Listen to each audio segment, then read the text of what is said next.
നന്നായിട്ട് പഴുത്ത തൊലിയൊക്കെ കറുത്തിട്ടുള്ള പഴമില്ലേ, അത് കഴിക്കാനായിട്ട് കുട്ടികൾക്ക് ഭയങ്കര ബുദ്ധിമുട്ടായിരിക്കും. എന്നാൽ അതിന്റെ ഹെൽത്ത് ബെനിഫിറ്റ്സ് വളരെയധികം കൂടുതലാണ്. അങ്ങനെയുള്ള പഴം വെച്ചിട്ട് കുട്ടികൾക്കൊക്കെ ഇഷ്ടപ്പെടുന്ന രീതിയിൽ ഒരു ഡിഷ് നമുക്ക് ഉണ്ടാക്കിയാലോ. കുട്ടികൾക്ക് മാത്രമല്ല മുതിർന്നവർക്കും ഇഷ്ടപ്പെടും. എളുപ്പത്തിൽ തയ്യാറാക്കുകയും ചെയ്യാം. അപ്പോൾ നമുക്ക് വീഡിയോയിലേക്ക് പോകാം. പിന്നെ ചിക്കൂസ് ഡൈൻ ഗിവ് അവേയിൽ പങ്കെടുക്കാനുള്ള വീഡിയോയുടെ ലിങ്ക് താഴെ ഡിസ്ക്രിപ്ഷൻ ബോക്സിൽ ഇട്ടിട്ടുണ്ട്. അപ്പോൾ ഞാൻ ആദ്യം 2 പഴം എടുത്തിട്ടുണ്ട് കേട്ടോ. നേന്ത്രപ്പഴമാണ്, നന്നായിട്ട് പഴുത്ത പഴമാണ്. എത്ര പഴുത്ത പഴമായാലും ഒരു കുഴപ്പമില്ല. തൊലിയൊക്കെ കറുത്തിട്ടുള്ള പഴമൊക്കെ നമുക്ക് എടുക്കാൻ ബുദ്ധിമുട്ടുള്ള പഴമില്ല, അതായാലും കുഴപ്പമൊന്നുമില്ല.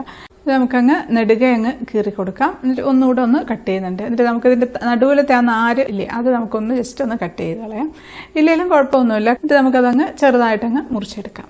അപ്പോൾ അത് മുറിച്ചെടുത്തിട്ടുണ്ട്. ഇനി നമുക്കൊരു പാനിലേക്ക് കുറച്ച് നെയ്യ് ഒഴിച്ചു കൊടുക്കാം. ഇനി അതിലേക്ക് ഈ മുറിച്ച് വെച്ചിരിക്കുന്ന പഴം ഇട്ട് കൊടുക്കാം. ഇതെല്ലാം ഒന്ന് നിരത്തി വെച്ച് കൊടുക്കുന്നുണ്ട്. തീ കുറച്ച് വെച്ച് കൊടുക്കാം, അവിടെ ഇരിക്കട്ടെ. ഇടയ്ക്കൊന്ന് ഇളക്കിയിട്ട് കൊടുക്കണേ. അപ്പോൾ അത് നന്നായിട്ടൊന്ന് വാടി വന്നിട്ടുണ്ട്. അതിൻ്റെ കളറൊക്കെ ഒന്ന് ചെറിയതായിട്ടൊന്നൊരു ബ്രൗൺ കളറിലേക്ക് വന്നിട്ടുണ്ട്. അത് മതി. അതിലേക്ക് നമുക്കൊരു 2 ടേബിൾ സ്പൂൺ പഞ്ചസാര ഇട്ട് കൊടുക്കാം. പഞ്ചസാര ഒന്ന് മെൽട്ടായിട്ട് വരട്ടെ. പഞ്ചസാരയൊക്കെ നന്നായിട്ടൊന്ന് മെൽട്ടായി എല്ലാം പഴത്തിലോട്ട് പിടിച്ചിട്ടുണ്ട്. ഇതിലേക്ക് നമുക്ക് 1/2 കപ്പ് വെള്ളം ഒഴിച്ചു കൊടുക്കാം. തിളച്ച വെള്ളമാണ് ഒഴിക്കുന്നത്. നമുക്ക് അടച്ചു വെച്ച് കൊടുക്കാം. കുറച്ച് സമയം ഒന്ന് നന്നായിട്ടൊന്ന് വെന്തൊന്ന് ഉടഞ്ഞു വരട്ടെ. അപ്പോൾ അത് നന്നായിട്ട് ഒന്ന് ഉടഞ്ഞു വന്നിട്ടുണ്ട്. നമുക്ക് തവി വെച്ച് തന്നെ ഒന്ന് പ്രസ് ചെയ്ത് കൊടുക്കാം. ഒന്ന് എല്ലാം കൂടെ ഒന്ന് കുഴച്ചെടുക്കാം. അത് അവിടെ ഇരിക്കട്ടെ. നമുക്ക് വേറൊരു പാനിലേക്ക് 2 ടേബിൾ സ്പൂൺ കസ്റ്റാർഡ് പൗഡർ ചേർത്ത് കൊടുക്കാം. കസ്റ്റാർഡ് പൗഡർ ഇല്ലാന്നുണ്ടെങ്കിൽ നമുക്ക് കോൺഫ്ലവർ ചേർത്താലും മതി. കുറച്ച് വാനില എസൻസും കൂടെ ചേർത്ത് കൊടുത്താൽ മതി. ഒരു തരി ഉപ്പും കൂടെ ഇട്ട് കൊടുക്കാം. അതിലേക്ക് 1 കപ്പ് പാലൊഴിച്ച് കൊടുക്കാം. എന്നിട്ടെല്ലാം കൂടെ നന്നായിട്ടൊന്ന് മിക്സ് ആക്കുന്നുണ്ട്. തീ കത്തിച്ചിട്ടില്ല കേട്ടോ. ഒരു 3 ടേബിൾ സ്പൂൺ പഞ്ചസാരയും കൂടെ ഇട്ടിട്ടുണ്ട്. നമ്മൾ തീ കത്തിച്ചിട്ടുണ്ട്. കണ്ടിന്യൂസ് ആയിട്ട് ഇളക്കി കൊടുക്കാം. അത് തിളയ്ക്കുമ്പോഴത്തേക്കും നല്ല തിക്കായിട്ട് തന്നെ വരും. ഇതപ്പോൾ തിക്കായിട്ട് വരുന്നുണ്ട്. ഒരുപാട് അങ്ങ് തിക്കാവണ്ട, കുറച്ചൊരു ലൂസായിട്ട് മതി. ഇത് മതി. നമുക്ക് ഓഫായി കൊടുക്കാം.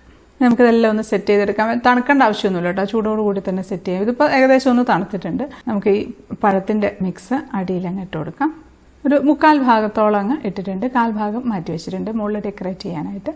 നമുക്കതിൻ്റെ മുകളിലേക്ക് ബിസ്ക്കറ്റ് വെച്ച് കൊടുക്കാം. ആരോ റൂട്ടിൻ്റെ ബിസ്ക്കറ്റാണ് ഞാൻ വെക്കുന്നത്. ഏത് ബിസ്ക്കറ്റ് ആയാലും കുഴപ്പമില്ല, ഇഷ്ടമുള്ള ബിസ്ക്കറ്റ് വെച്ച് കൊടുക്കാം.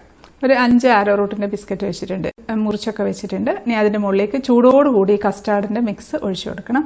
അത് മുഴുവനായിട്ട് അങ്ങ് ഒഴിക്കുന്നുണ്ട്. അത് ചൂടോടുകൂടി ഒഴിക്കുമ്പോഴത്തേക്ക് ആ ബിസ്ക്കറ്റൊക്കെ കൂടെ നല്ല സോഫ്റ്റായിട്ട് വരും. അതൊന്ന് അവിടെ ഇരിക്കട്ടെ. ഒന്ന് ഇളക്കി കൊടുക്കാം. ഇനി നമുക്ക് കുറച്ച് നട്ട്സ്, ഇഷ്ടമുള്ള നട്ട്സ് ഏതാണോ ഉള്ളത് അതെടുത്താൽ മതി. ഞാൻ കുറച്ച് കാഷ്യൂ നട്ട്, കുറച്ച് ബദാം എടുക്കുന്നുണ്ട്. അത് നന്നായിട്ടൊന്ന് ക്രഷ് ചെയ്തെടുത്തിട്ടുണ്ട്. കുറച്ച് പിസ്തയും കൂടെ ഇട്ട് അതും ക്രഷ് ചെയ്തെടുക്കുന്നുണ്ട്.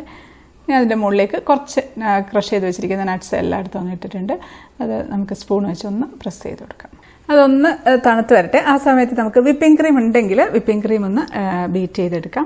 വിപ്പിംഗ് ക്രീം ഇല്ലാത്തവർ അത്രമാത്രം മതി, അത് തന്നെ കഴിക്കാം. പക്ഷേ വിപ്പിംഗ് ക്രീമും കൂടെ വെക്കുമ്പോഴാണ് നല്ല ടേസ്റ്റ് ഉണ്ടാവുക.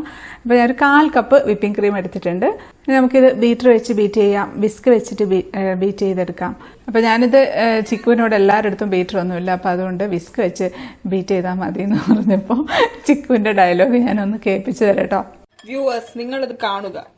വീട്ടിൽ നല്ലൊരു സൂപ്പർ ബീറ്റർ ഉണ്ടായിട്ട് എന്നെ കൊണ്ട് വിപ്പിംഗ് ക്രീം ഇത് കൊണ്ട് അടിപ്പിക്കുന്നത് കണ്ടോ?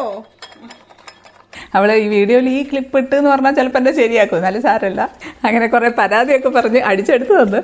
ഇത് മതി കേട്ടോ, ഒരുപാടങ്ങ് തിക്കായിട്ട് എടുക്കേണ്ട ആവശ്യമൊന്നുമില്ല. കുറച്ചൊരു ലൂസ് ആയാലും കുഴപ്പമില്ല. പുഡിങ്ങിനൊക്കെ ഈ ഒരു തരത്തിൽ മതി. തിക്കാവുകയും ചെയ്യും കേട്ടോ. കുറച്ചും കൂടെ ഒന്ന് ബീറ്റ് ചെയ്തെടുത്താൽ തിക്കായി കിട്ടുകയും ചെയ്യും. അത് നമുക്ക് അതിൻ്റെ മുകളിലേക്ക് അങ്ങ് ഇട്ട് കൊടുക്കാം. അത് താഴത്തെ കസ്റ്റാർഡിൻ്റെ മിക്സ് ഒന്ന് തണുത്തതിന് ശേഷം വിപ്പിംഗ് ക്രീം ഇടണേ, ഇല്ലെങ്കിൽ ഇതങ്ങ് പെട്ടെന്ന് മെൽട്ടായി പോകും. അപ്പോൾ അത് നന്നായിട്ട് എല്ലായിടത്തും സ്പ്രെഡ് ആക്കിയിട്ടുണ്ട്. ഇനി ഈ പഴത്തിൻ്റെ മിക്സ് നമുക്ക് നടുവിലേക്ക് അങ്ങ് വെച്ച് കൊടുക്കാം. സെൻറ്ററിലായിട്ട് അങ്ങ് വെച്ചിട്ടുണ്ട് നീളത്തിൽ. ഇനി നമുക്ക് വേണമെങ്കിൽ ഇതിനൊരു ഗ്ലേസിങ് കിട്ടാനായിട്ട് കുറച്ച് തേൻ ഒഴിച്ചു കൊടുക്കാം. ഒഴിച്ചിട്ടില്ലെങ്കിലും ഒരു കുഴപ്പമില്ല. ഒരു ഗ്ലേസിങ് കാണാനുള്ളൊരു ഭംഗിക്ക് ഒഴിക്കുന്നതേ ഉള്ളൂ. നമ്മൾ ക്രഷ് ചെയ്ത് വെച്ച നട്ട്സ് അങ്ങ് എല്ലായിടത്തുമായിട്ട് അങ്ങ് ഇട്ട് കൊടുക്കാം. ആദ്യം സൈഡിൽ അങ്ങ് ഇട്ട് പിന്നെ നടുക്കും എല്ലാം മൊത്തത്തിൽ അങ്ങ് ഇട്ടിട്ടുണ്ട്. ഇത് മതി. ഇത് നമുക്ക് ഒന്ന് ജസ്റ്റ് ഒന്ന് സെറ്റ് ചെയ്ത് എടുക്കണം. അത് നമുക്ക് ഒരു 2-3 മണിക്കൂർ ഒന്ന് ഫ്രിഡ്ജിൽ വെച്ച് സെറ്റ് ചെയ്തെടുക്കാം. ഇല്ലെങ്കിൽ 1 മണിക്കൂറൊക്കെ ഫ്രീസറിലൊന്ന് വെച്ച് എടുത്തിരുന്നാലും മതി. അപ്പോൾ അത് നന്നായിട്ട് തണുത്തിരിക്കുന്നുണ്ട്. ഞാനിത് ഇന്നലെ ഉണ്ടാക്കി വെച്ചാട്ടോ. ഓവർനൈറ്റ് വെക്കുകയാണെങ്കിൽ നല്ല സെറ്റായിട്ട് കിട്ടും. നമുക്കിങ്ങനെ എടുക്കാം. നല്ല ലെയറായിട്ട് തന്നെ ഉണ്ട്.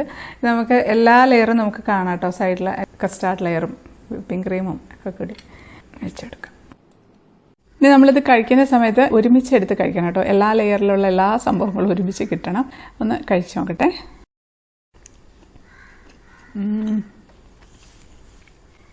ഇതിൽ ചവയ്ക്കാനൊന്നുമില്ല, നട്ട്സ് മാത്രമേ ഉള്ളൂ ചവയ്ക്കാൻ. വായിലിങ്ങനെ ഇട്ടാൽ അങ്ങനെ അലിഞ്ഞു പോകുന്നുണ്ട്. നല്ല ടേസ്റ്റ് ഉണ്ട്. പഴത്തിന് നല്ലൊരു ഫ്ലേവറാണ് വരുന്നത്.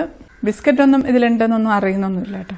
നട്ട്സും എല്ലാം കൂടെ വന്നത്തേക്കും അടിപൊളി നല്ലൊരു പുഡിങ്ങാണ്. എളുപ്പത്തിൽ തയ്യാറാക്കിയില്ലേ, ഒരു വെറൈറ്റി ടേസ്റ്റ്. അപ്പോൾ തീർച്ചയായിട്ടും ഉണ്ടാക്കി നോക്കണം.